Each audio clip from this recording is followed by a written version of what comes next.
Assalamualaikum warahmatullahi wabarakatuh. Jumpa lagi kita dalam seri kuliah hukum pidana. Yang kali ini saya akan melanjutkan materi tentang batas berlakunya hukum pidana dari segi waktu. Nah, yang terdahulu batas berlakunya hukum pidana dari segi waktu saya telah menjelaskan tentang asas legalitas. Yang berikutnya ini saya akan membahas tentang asas retroaktif. Nah, saudara-saudara sekalian, kalau kita memperhatikan tentang asas retroaktif, yang pertama adalah asas dan yang kedua adalah retroaktif. Nah, saudara-saudara sekalian, mari kita memperhatikan tentang apa itu sebenarnya asas. Nah, dalam Kamus Besar Bahasa Indonesia, asas adalah dasar atau dasar sesuatu yang menjadi tumpuan berpikir atau berpendapat. Nah, sedangkan retroaktif adalah bersifat berlaku surut tanggal diundangkannya. Nah, dengan demikian pengertian asas retroaktif dari segi etimologis adalah dasar yang menjadi tumpuan pemberlakuan suatu aturan secara surut terhitung sejak tanggal diundangkannya. Nah, penggunaan asas retroaktif dalam hukum pidana ini merupakan konsekuensi diikutinya asas legalitas. Nah, bahwa hukum pidana tidaklah boleh diberlakukan secara surut atau retroaktif. Artinya berlaku untuk mengadili perbuatan-perbuatan yang terjadi sebelum aturan hukum pidana itu sendiri ada. Coba kita lihat pasal 1 ayat 1 dalam Kitab Undang-Undang Hukum Pidana kita itu ya. Yang terdahulu saya sudah menyampaikan bahwa pasal 1 ayat 1 itu berbunyi tiada suatu perbuatan boleh dihukum melainkan atas kekuatan ketentuan pidana dalam undang-undang yang ada terlebih dahulu daripada perbuatan itu.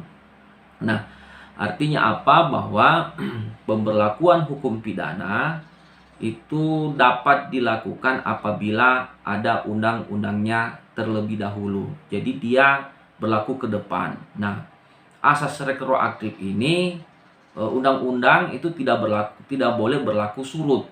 Nah, tidak boleh berlaku mundur. Nah, inilah yang akan kita membahas tentang asas retroaktif tersebut. Nah, penerapan aturan hukum pidana sama sekali tidak diperbolehkan berlaku surut atau mundur menjangkau hal-hal sebelum hukum itu sendiri ada. Nah, makna dari asas legalitas tersebut bahwa ketentuan pidana dalam undang-undang tidak dapat dikenakan kepada perbuatan yang telah dilakukan sebelum ketentuan pidana dalam undang-undang itu diadakan, yang berarti bahwa undang-undang tidak mungkin berlaku surut atau mundur. Saudara-saudara sekalian, penerapan asas retroaktif ini para ahli penggunaan asas retroaktif dalam hukum pidana ini kalau kita membaca buku-buku hukum pidana ini terjadi beberapa, ada yang mengatakan bahwa asas retroaktif itu boleh dilakukan dan juga ada yang mengatakan asas retroaktif itu tidak boleh dilakukan.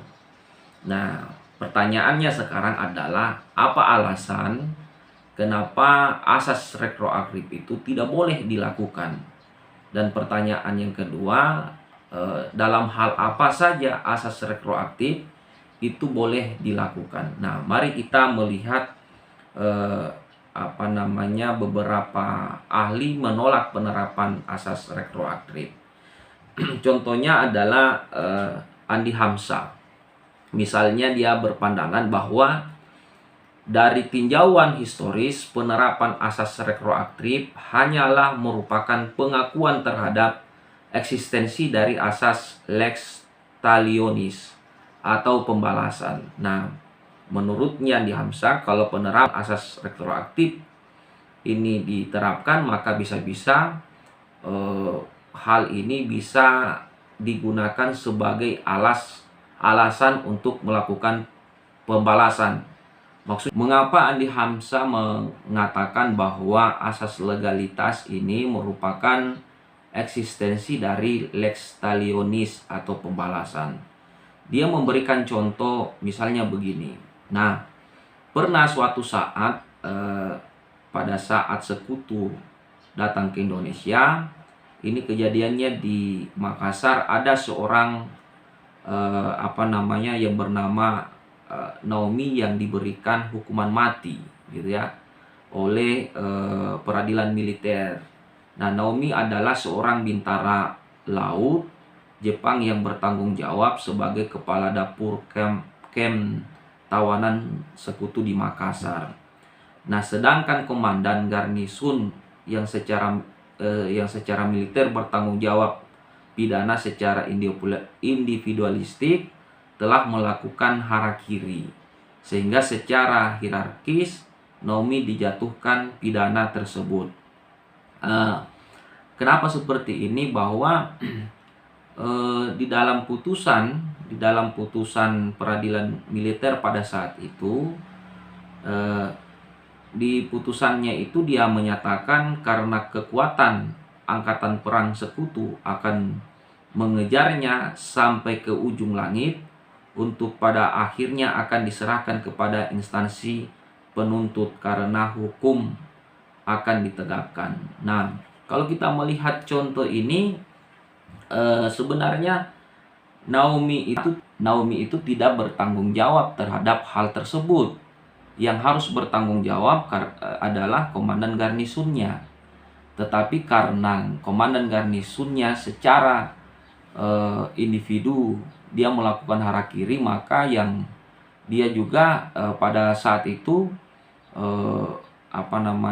Sekutu dia membalas dendam bahwa Naomi juga harus bertanggung jawab. Nah, itulah kira-kira yang mengatakan yang menurut Andi Hamzah bahwa penerapan asas retroaktif itu bagian dari eksistensi dari asas lex talionis. Nah, berikutnya Baharudin Lopa dia mengatakan bahwa penerapan asas retroaktif dalam hukum pidana secara nyata melanggar hak asasi manusia. Nah, hak asasi manusianya siapa? Yaitu adalah hak asasi manusia tersangka atau terdakwa karena tidak adanya kepastian hukum. Nah, inilah nanti yang penggunaan asas retroaktif itu. Nah, penerapan asas retroaktif dianggap tidak sejalan dengan prinsip kepastian hukum, juga bertentangan dengan keadilan dan membuka potensi kesewenang-wenangan dari penguasa. Nah, ini memang yang sangat urgent sekali, saudara-saudara sekalian, dalam hal penerapan asas retroaktif ini.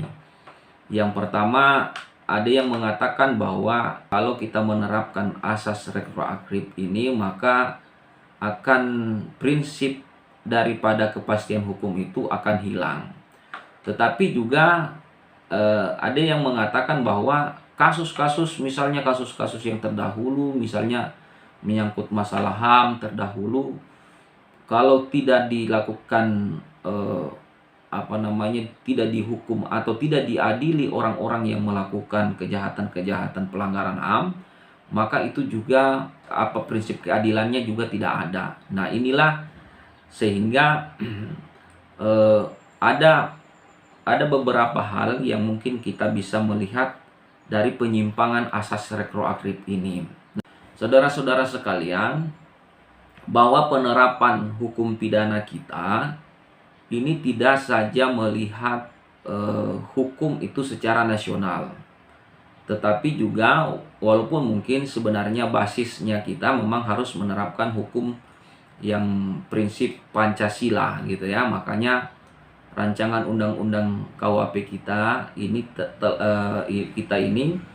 lagi lagi digodok untuk bagaimana kita menciptakan rancangan undang-undang yang bersifat nasional, karena kita memahami kitab undang-undang hukum pidananya kita ini warisan dari Belanda. Nah, memang kita dalam bangunan rancangan undang-undang kita yang baru itu tidak saja menerapkan prinsip-prinsip hukum nasional, tapi juga menerapkan prinsip-prinsip hukum internasional. Nah, adanya gagasan pemberlakuan hukum boleh secara surut, inilah juga yang menjadi problem apakah boleh dilakukan atau tidak. Nah, secara prinsip-prinsip hukum internasional ada beberapa kejahatan-kejahatan yang bisa dilakukan secara surut. Nah, bahas tentang penyimpangan asas retroaktif dari prinsip hukum internasional dan juga penerapan hukum nasionalnya seperti apa. Nah, adanya gagasan pemberlakuan hukum boleh secara surut, tetapi sebatas sebagai emergency exit, gitu ya. Mulai diterima pemikiran di dunia ilmu hukum pidana yang menunjukkan adanya indikasi mulai diterimanya asas hukum berlaku surut.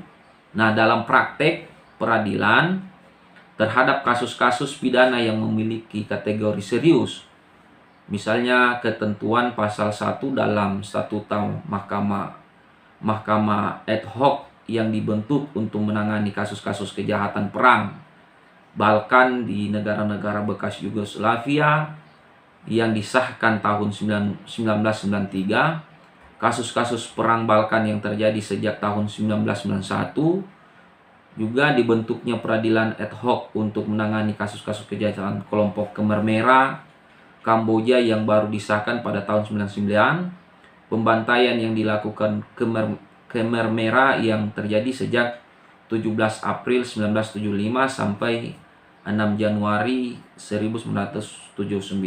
Nah, kalau kita melihat dari kejadian-kejadian pembantaian genosida dan kejahatan kemanusiaan, maka prinsip-prinsip dari hukum internasional pemberlakuan asas retroaktif itu bisa dilaksanakan ya, tetapi dia sifatnya tidak permanen. Nah, itulah berdasarkan kecenderungan internasional di atas, maka di Indonesia pada tahun 2000 telah disahkan Undang-Undang Nomor 26 Tahun 2000 tentang Peradilan HAM yang membolehkan kasus-kasus kejahatan HAM berat, yaitu genosida, kejahatan kemanusiaan yang terjadi di masa lampau sebelum tahun 2000 untuk diadili melalui pengadilan ad hoc, gitu ya. Jadi Undang-Undang Nomor 6 Tahun 2000 tentang Peradilan HAM itu diundangkan itu tahun 2000, sementara kejahatan yang bersifat HAM itu mungkin terjadi pada sebelum tahun 2000. Nah, di undang-undangnya kita, maka di Undang-Undang Nomor 26 Tahun 2000 itu memberikan jalan atau emergency exit untuk dapat diterapkannya pemberlakuan asas retroaktif tersebut. Nah, hal ini artinya tata hukum pidana Indonesia pun sudah ada indikasi mulai menerima gagasan hukum boleh diberlakukan secara surut, tetapi tetap sebagai emergency exit atau hukum penyimpangan.